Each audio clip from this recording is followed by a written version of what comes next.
പാലക്കാട്ടെ തെരഞ്ഞെടുപ്പ് തോൽവിയിൽ BJPക്കുള്ളിൽ പോര് മുറുകുന്നതിനിടെ സംസ്ഥാന നേതൃയോഗം ഇന്ന് കൊച്ചിയിൽ ചേരുകയാണ്. സംഘടനാ തെരഞ്ഞെടുപ്പാണ് അജണ്ടയെങ്കിലും A ക്ലാസ് മണ്ഡലത്തിലെ തോൽവിയും വലിയ ചർച്ചയാകാൻ സാധ്യത.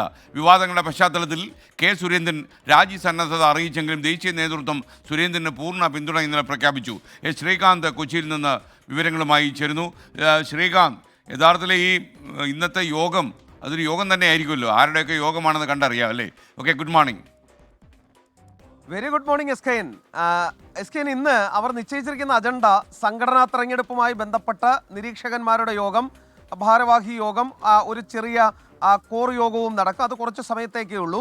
അങ്ങനെയാണ് നിശ്ചയിച്ചിരിക്കുന്നത് എങ്കിലും പക്ഷേ ഇന്ന് നടക്കാൻ പോകുന്നത് നേരെ മറിച്ചാണ്. കാരണം പാലക്കാട് A ക്ലാസ് മണ്ഡലത്തിലെ തോൽവി സംബന്ധിച്ച് ഇന്ന് കണക്കെടുപ്പുണ്ടാകും എന്ന കാര്യത്തിൽ ഒരു സംശയവും വേണ്ട. ഇന്നലെ തന്നെ പരസ്യമായ ആരോപണം ഉന്നയിച്ച നേതാക്കൾ ഒട്ടുമിക്ക ആളുകളും ഇന്നത്തെ ഭാരവാഹി യോഗത്തിൽ എത്തുന്നുണ്ട്. N ശിവരാജൻ എത്തുന്നുണ്ട്, കെ സുരേന്ദ്രനുണ്ട്, കൃഷ്ണകുമാറുണ്ട്. അങ്ങനെ പ്രധാനപ്പെട്ട നേതാക്കളെല്ലാം പങ്കെടുക്കുന്ന പരിപാടിയാണ്. സ്വാഭാവികമായും ആരോപണ പ്രത്യാരോപണങ്ങൾ ഉയരും.